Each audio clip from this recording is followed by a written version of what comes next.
ناظرین، میں ہوں آغا ساجد اور آپ دیکھ رہے ہیں میرا فیس بک پیج اور یوٹیوب چینل۔ ناظرین، آج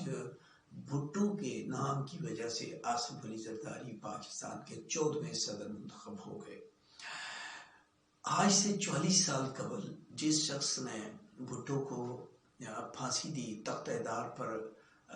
لٹکا دیا اور بھٹو کا عدالتی قتل کروایا، بڑی عجیب بات یہ ہے کہ آج اس کے بیٹے اعجاز الحق نے آصف علی زرداری کو صدارت کے لیے ووٹ دیا، اور وہ لوگ جنہوں نے ضیاء کو آمادہ کیا کہ بھٹو کو پھانسی دی جائے، جیسے چودھری ظہور اللہ، اور پھر کہا جاتا ہے کہ چودھری ظہور اللہ کا قتل جو ہے وہ میر مرتضیٰ بھٹو نے کروایا۔ تو یہ چودھری برادران جو ہے یہ ہمیشہ کریڈٹ لیتے رہے ہیں کہ بھٹو کو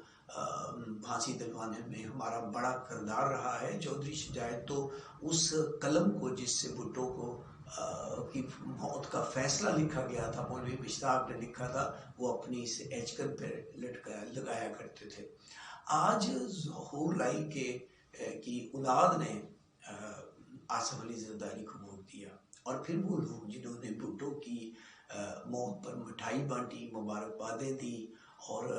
ایک طویل عرصے تک جو ہے وہ جنرل ضیاء کی آنکھ کا تارا بنے رہے،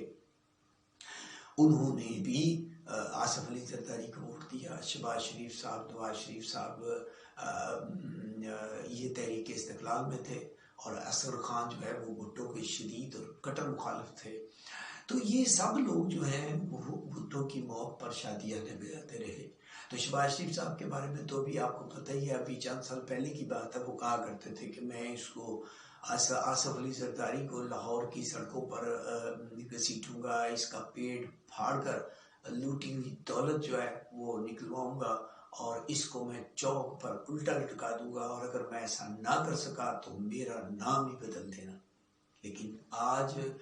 وہی میاں برادران اور ان کی اولاد میڈیا پر یہ کہہ رہی ہے کہ آصف علی زرداری صاحب کا بیٹا اگر ہمارے پاس ووٹ مانگنے نہ بھی آتا تو پھر بھی ہم آصف علی زرداری کو ووٹ دیتے۔ ناظرین، یہ آئینے کا ایک رخ نہیں ہے۔ دوسری طرف دیکھیے محمود اچکزئی صاحب، جن کا خان صاحب کنٹینر پر چڑھ کر مذاق اڑایا کرتے تھے، تمسخر اڑایا کرتے تھے، اسے آج صدر کے لیے اپنا امیدوار جو ہے وہ نامزد کر دیا۔ اور وہ مولانا فضل الرحمان صاحب، جنہیں پوری دنیا میں ڈیزل کے نام سے مشہور کر دیا، آج وہی مولانا فضل الرحمان جنہیں ڈیزل کہا کرتے تھے اور جن کا تمسخر اڑایا کرتے تھے، جن کی تضحیق کیا کرتے تھے، آج انہیں اپنا سب سے بڑا اتحادی قرار دے دیا ہے۔ ناظرین، یہ پاکستان کی مفادات کی سیاست ہے، اور اسی وجہ سے میں آپ کو یاد دلانا چاہتا ہوں، ہماری انہی حرکات کی وجہ سے بدقسمتی یہ ہے کہ امریکی سینیٹر نے کہا تھا کہ یہ پاکستانی عجیب قوم ہے، یہ تو پیسے کے لیے اپنی ماں کو بھی بیچ دیتے ہیں۔ بہرحال ناظرین، جو آصف علی زرداری صاحب ہیں، جنہیں مفاہمت کا بادشاہ کہتے ہیں، وہ ملک کے صدر منتخب ہو چکے ہیں، اور اب قوم ان سے یہ امید لگائے بیٹھی ہے، اور سیاسی جماعتیں بھی یہ امید لگائے بیٹھی ہیں کہ وہ ملک میں جو بڑھتی ہوئی سیاسی مہاجرائی اور کشیدگی ہے اس کو کم کرنے میں کوئی کردار ادا کریں گے۔ باوجود کہ پی ٹی آئی جو ہے وہ پیپلز پارٹی کے ساتھ وہ بات چیت کرنے کو تیار نہیں ہے، اور اس کے ساتھ وہ مخالفت بھی نہیں ہے جو نون لیگ کے ساتھ ہے، لیکن یار لوگ یہ سوال کرتے ہیں کہ اگر محمود اچکزئی کے ساتھ بات ہو سکتی ہے، مولانا فضل الرحمان کے ساتھ بات ہو سکتی ہے، تو پھر پیپلز پارٹی کے ساتھ بات کیوں نہیں ہو سکتی ہے؟ دیکھیے، پیپلز پارٹی حکومت کا حصہ تو ضرور ہے، حکومت کو سپورٹ ضرور کر رہی ہے، لیکن حکومت کا حصہ نہیں ہے۔ اسی لیے یہ کہا جا رہا ہے، اور یہ لوگوں کی رائے ہے کہ خان صاحب کو نرم گوشہ اختیار کرنا ہوگا اور پیپلز پارٹی کے ساتھ بات کرنی ہوگی، کیونکہ حکومت تو دیکھیے بار بار دعوت دے رہی ہے کہ آئیے جی مفاہمت کا راستہ اختیار کریں، مل کر کام کریں، لیکن یہ کیسے ممکن ہے کہ آپ ایک طرف ان کا مینڈیٹ چوری کر رہے ہیں، دوسری طرف ان کی مخصوص نشستوں کو ختم کر رہے ہیں اور ان کی آپس میں بندر بانٹ کر رہے ہیں، تیسری طرف آپ 9 مئی کے کیسز جو ہیں ان کے بارے میں وہ یہ نوید سنا رہے ہیں کہ بھئی جلد از جلد ان سزاؤں پہ عمل کیا جائے گا، ان کو سزائیں دی جائیں گی، اور چوتھی طرف آپ نے مفاہمت کی پیشکش کر رہے ہیں۔ ہاں، اگر پی ٹی آئی یہ سمجھتی ہے کہ وہ اپنی معذرائی اور مشکلات کو کم کر سکتی ہے تو میڈیا پر یہی کہا جا رہا ہے کہ انہیں آصف علی زرداری سے بات کرنا ہوگی۔ ہو سکتا ہے کہ آصف علی زرداری کوئی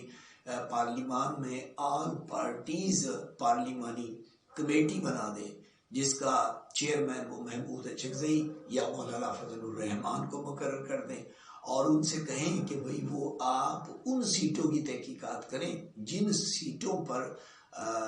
پی ٹی آئی نے الیکشن کمیشن میں پٹیشن دائر کی ہے۔ تو دیکھیں اگر اس پہ کوئی فیصلہ آتا ہے، اگر تحقیقات ہو جاتی ہیں تو میرا یہ خیال ہے کہ پھر پی ٹی آئی اس فیصلے کو تسلیم کرے گی، اور اگر ثابت ہو جاتا ہے کہ یہ مینڈیٹ چوری ہوا ہے تو پھر میاں صاحب کو تو سٹیپ ڈاؤن کرنا ہی ہوگا۔ لیکن اگر یہ ثابت ہو جاتا ہے کہ ایسی کوئی دھاندلی نہیں ہوئی ہے تو پھر ملک میں جو بڑھتی ہوئی معاذ رہی ہے اس کی شدت میں بھی کمی آ سکتی ہے۔ لیکن اگر یہ معاملہ سپریم کورٹ میں جاتا ہے اور سپریم کورٹ اس کے بارے میں کوئی فیصلہ دیتی ہے اور اگر فرض کریں یہ فیصلہ پی ٹی آئی کے خلاف آتا ہے تو پی ٹی آئی تو کبھی بھی اس فیصلے کو تسلیم نہیں کرے گی، کیونکہ پی ٹی آئی تو یہ سمجھتی ہے کہ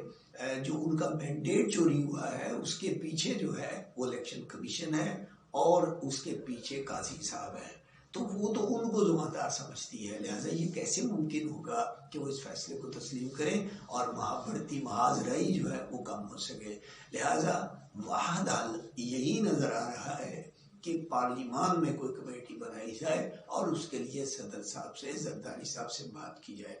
اور دوسرا یہ بھی کہا جا رہا ہے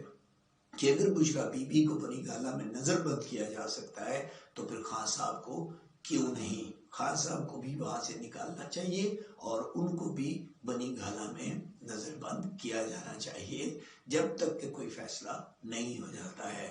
دیکھیے ایجیٹیشن کی سیاست کبھی بھی مسائل کو حل نہ کر سکے گی، محاذ رہی بڑھے گی۔ ناظرین، بھٹو کی موت پر اور فاطمہ جناح کی موت پر قوم سوئی رہی، خان صاحب کس قوم سے توقع لگائے بیٹھے ہیں۔ آج کے ساتھ اتنا ہی، اپنا خیال رکھیے گا۔ پاکستان زندہ باد۔